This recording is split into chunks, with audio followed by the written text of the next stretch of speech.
Selamat siang semuanya, kembali lagi bersama kami di Camp TV Podcast. Saya Devon beserta rekan-rekan saya Marvel dan Valen. Kami kedatangan tamu dari MPK KAJ. Ya, selamat pagi Bapak. Selamat datang di Sekolah Santa Patricia. Selamat pagi, terima kasih. Bagaimana kabarnya? Baik, luar biasa.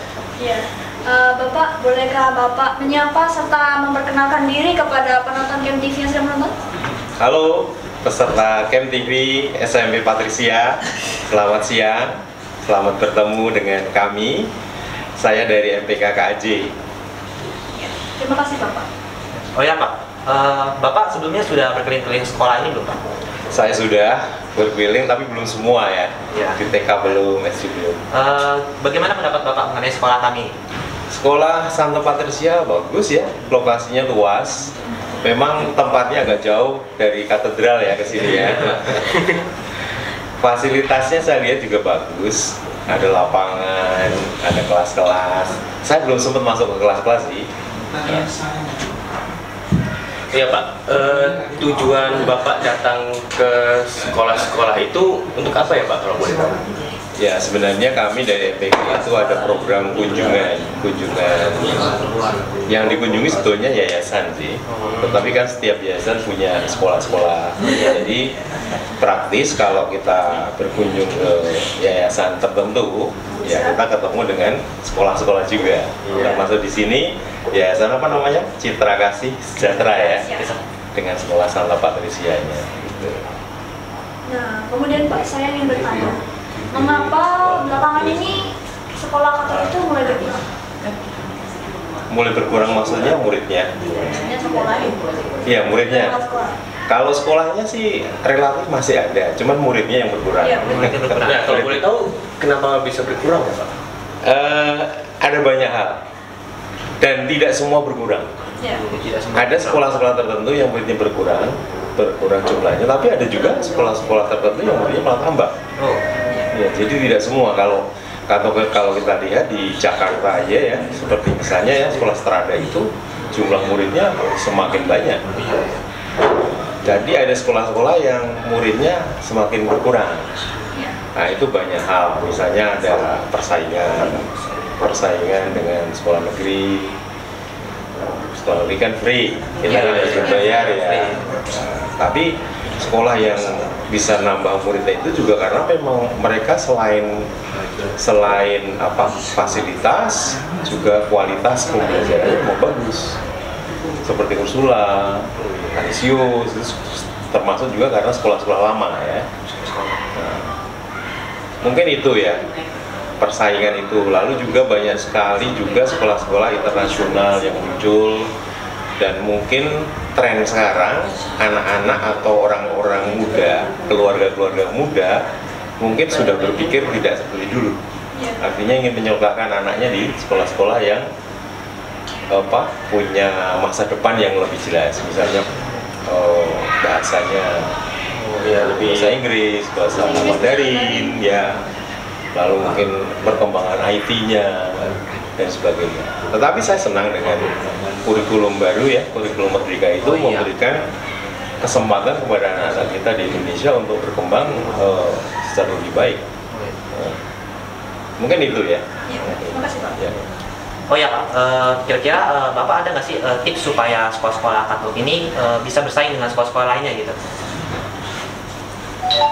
Tipsnya saya kira hanya satu, sekolah harus meningkatkan kualitas, baik kualitas pembelajaran, kualitas pendidikannya, maupun juga fasilitas-fasilitas. Itu aja. Kalau dia tidak bisa bersaing di situ, bukan program-programnya yang harus bagus gitu. Paling enggak pemilik sekolah harus mau untuk studi banding ke sekolah-sekolah yang lain yang bagus itu apa sih, daya tarik apa penyebabnya gitu. Kenapa dia bisa mengembangkan hal-hal itu. Jadi wawasannya mungkin harus wawasan tidak lagi wawasan lokal ya, tapi harus nasional atau internasional malah itu. Ya. Itu yang dibutuhkan ke depannya. Bapak ada pesan nggak kira-kira buat kami siswa sebagai penerus bangsa untuk mengembangkan daya saingnya sekolah gitu, gimana ya Pak kira-kira buat pesan gitu?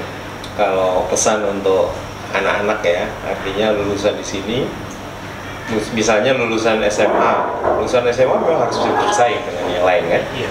karena SMA itu kan jenjang terakhir ya, dia mungkin harus bisa menembus perguruan tinggi. Ya, kalau dia cukup ya setelah PTN perguruan tinggi negeri atau mungkin juga perguruan tinggi yang lain, yang jelas dia bisa mengembangkan kemampuan-kemampuan yang dimiliki. Ya, bagaimana kemampuan sekarang ini kan banyak sekali kemampuan entrepreneur yang bisa dikembangkan. Tidak harus jadi karyawan atau pegawai, tetapi bisa menjadi bisnismen. Bisa misalnya seperti saya suka kagum dengan kopi kenangan gitu ya. Gimana dia bisa Iya, ya kenangan janji jiwa. dia bisa hidup dan bisa mengembangkan sedemikian rupa gitu. Iya. Nah, jadi entrepreneur kayak gitu itu kayaknya ke depan sangat dibutuhkan gitu. Iya. Jadi mesti mengembangkan diri sedemikian rupa. Oh ya Pak, kalau boleh tahu, misalnya ada anak nih yang minder sama kemampuannya sendiri, itu bagaimana tuh Pak? Minder sama kemampuannya sendiri. Ya minder misalnya, wah nanti ideku nanti dianggap jelek gitu lah Pak. Hari gini harusnya nggak ada gitu. Hari gini itu adanya setiap anak harus mampu untuk mengembangkan dirinya ya. Kalau ada teman yang sudah, ayo kalian yang harus bantu. Ayo jangan minder lagi. Ayo.